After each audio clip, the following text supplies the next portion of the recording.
नाज़रीन अस्सलाम वालेकुम। फाइज ईसा की एक्सटेंशन का प्रोग्राम जो है वो मुकम्मल तौर पर बढ़ चुका है और अब नाज़रीन फाइज ईसा ने खुद सुप्रीम कोर्ट के अंदर बैठकर तस्लीम कर लिया है कि जनाब मेरी एक्सटेंशन मुझे नहीं मिल रही है और मैं ये नहीं लेना चाहता हूं। अब इस हवाले से नाज़रीन कुछ अहम तरीन इंकशाफात हैं, कुछ अहम तरीन डिटेल्स हैं। इमरान खान साहब का जो तरीके इंसाफ का शानदार किस्म का जलसा था, उससे कैसे कापें टांग रही हैं, उसके ऑप्टिक्स क्या हैं, उसके डायनामिक्स क्या हैं, उसका पाकिस्तान की सियासत के ऊपर कैसे दूररस नताइज मुरतब होना शुरू हो चुके हैं। पाकिस्तान की स्टैब्लिशमेंट ने कैसे इमरान खान साहब के इस धाक भरे जलसे को तस्लीम कर लिया है, और भी कुछ अहम तरीन खबरें, इन तमाम तर मामलात के ऊपर बात करेंगे। लेकिन उससे पहले आपसे रिक्वेस्ट है कि इस चैनल को सब्सक्राइब कर दें, साथ जो बेल आइकन है उसके ऊपर भी लाजमी क्लिक कीजिएगा ताकि वो तमाम तर खबरें जिनकी कवरेज मेन स्ट्रीम मीडिया के ऊपर नहीं हो रही है वो आपको इस एक प्लेटफॉर्म के ऊपर मिल सके। अब नाज़रीन फाइज ईसा जो है वो उन्होंने आज सुप्रीम कोर्ट के अंदर बैठकर यह ऐलान कर दिया है कि मैं एक्सटेंशन नहीं लेना चाहता हूं। वैसे फाइज साहब की जानिब से एक्सटेंशन की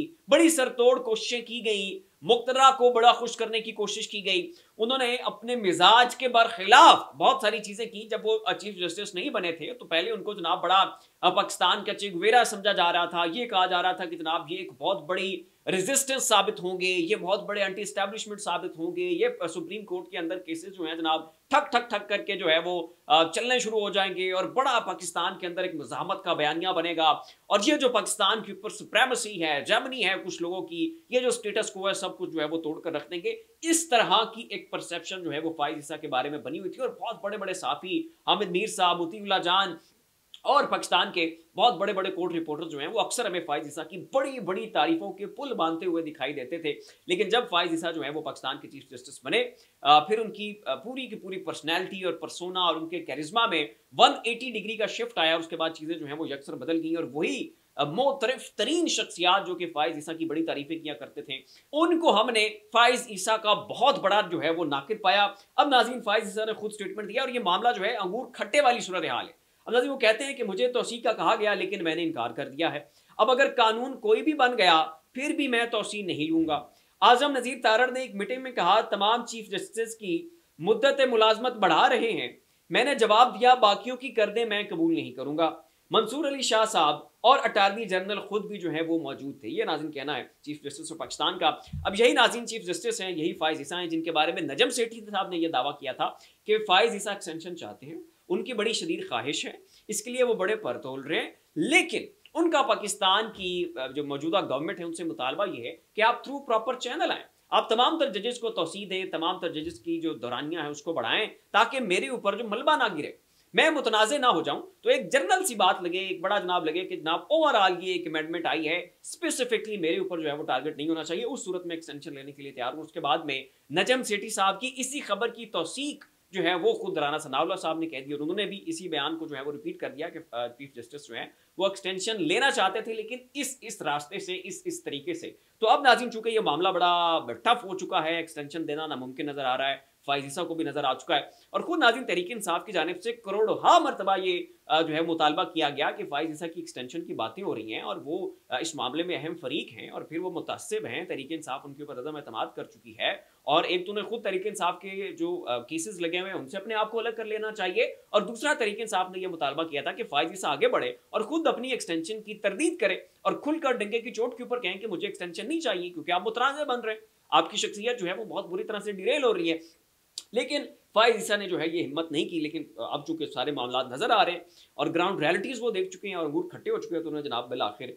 ये जो है ना वो तोप किसी के कंधे के ऊपर रखकर अब चला दिया। अब नाज़रीन तहरीक इंसाफ का जो जलसा है उसको आलमी सतह पर बहुत ज्यादा कवरेज मिल रही है और अल जजीरा ने यहां तक रिपोर्ट किया है कि वो इमरान खान जो इस वक्त जेल में है, वो तहरीक इंसाफ की क़यादत जिसको पकड़ के जेलों में डाल दिया गया, वो तहरीक इंसाफ की क़यादत जो कि 9 मई के नाम के ऊपर जिसको तितर बितर कर दिया गया, खौफ का आलम है, हिरास का आलम है, जो बोलता है उसको अपडेट कर लिया जाता है और इस वक्त जो है वो पाकिस्तान के अंदर बहुत ज्यादा घुटन की फिजा है, हब्स का माहौल है और लोगों का जीना जो है वो दोबर हो चुका है और हक के आज़ादी नहीं है, लोगों को जो है वो बोलने की आज़ादी नहीं है, फ्रीडम ऑफ स्पीच नहीं है, फ्रीडम ऑफ एक्सप्रेशन नहीं है और फिर रास्ते में कैसे रुकावटें डाली गई, तहरीक इंसाफ के जलसे को रोकने की कोशिश की गई, मायूसी फैलाई गई, ये एक तासुर देने की कोशिश की गई, जरा पकड़ लेंगे, धर लेंगे, मार देंगे, ये कर देंगे, मुकदमात बना देंगे। और फिर उससे पहले तहरीक इंसाफ के जो जलसे के साथ हुआ वो भी तहरीक इंसाफ के वर्कर सपोर्टर के ज़हनों के ऊपर नक्श था कि हो सकता है हम जाएं लेकिन फिर जो है वो हमें वापस लौटना पड़े। लेकिन इन तमाम तर फैक्टर्स के बावजूद, इन तमाम तर अवामिल के बावजूद जो है वो तहरीक इंसाफ ने जई तई फेर कर रख दिया, ऐसा क्लीन स्वीप किया और बड़ा जबरदस्त किस्म का जलसा जो है वो किया। ये चीज खुद नाज़रीन अल जजीरा ने और बाकी जितने आलमी जरायद हैं उन्होंने रिपोर्ट किया। अब नाज़रीन ये इतलात भी सामने आई है कि वहाँ पर जो मकामी लोग थे उनको डराया गया था, उनको ये कहा गया था कि आपने जनाब तहरीक इंसाफ के लोगों को केटरिंग का सामान नहीं देना, अगर तहरीक इंसाफ के वर्कर सपोर्टर आते हैं तो आप इन होटल्स वालों ने आपने जो है उन्हें खाना नहीं देना, अगर वो यहाँ पर किसी जगह पे रिहाइश इख्तियार करना चाहें, किसी होटल में रुकना चाहें, पड़ाव वो जनाब करना चाहें, तो आपने जो है उन्हें यहाँ पर रिहाइश भी नहीं देनी, वरना ये कर देंगे, होटल बंद कर देंगे, सील कर देंगे जनाब, ये आपके खिलाफ कार्रवाई हो जाएगी। तो इन तमाम तरह इकदाम के बावजूद जो है वो तहरीक इंसाफ के लोग पहुंचे और खुद नाज़रीन सदीक जान साहब जो है उन्होंने रिपोर्ट किया कि एस्टैब्लिशमेंट की निजी महफिल के अंदर, उनकी प्राइवेट मीटिंग्स के अंदर जो है ऑफ द रेकर्ड इस चीज़ को तस्लीम किया गया कि जनाब तहरीक इंसाफ एक रियलिटी है, बड़ा शानदार किस्म का जलसा किया है, बड़ी धूल जो है वो उन्होंने चटा दी है, इतनी बैरियर्स के बावजूद, इतनी हर्डल्स के बावजूद, इतनी ऑब्स्टेकल्स के बावजूद बिलाखिर तहरीक इंसाफ ने जो है वो अपने आप को मैनिफेस्ट करके दिखाया है और पूरे सिस्टम को बताया कि तहरीक इंसाफ जो है वो किस चीज़ का नाम है। और फिर उनकी जो तकरीरें थी, जिस तरह से उन्होंने पाकिस्तान के आर्मी चीफ को थ्रेटन किया, DGI-SPR को ललकारा और पूरे स्टेटस को जो है वो एक दफ़ा उसकी जड़ें हिलाई, और उसके बावजूद कि एस्टैब्लिशमेंट बैकफुट के ऊपर जा चुकी है, इसके बावजूद कि DGI-SPR की एक माह के बाद जो प्रेस कॉन्फ्रेंस हुई, उन्होंने जो प्रेस ब्रीफिंग दी उसमें उन्होंने तहरीक इंसाफ के ऊपर तनकीद नहीं की और अपने आप को न्यूट्रलाइज करने की कोशिश की। तो ऐसे में कि जब एस्टैब्लिशमेंट बैकफुट के ऊपर जा चुकी है तहरीक इंसाफ जो है, और गंडापुर साहब उनकी जो स्पीचेज है वो जनाब हमें ऑफेंसिव फ्रंट के ऊपर खुलकर आके जो है वो हमें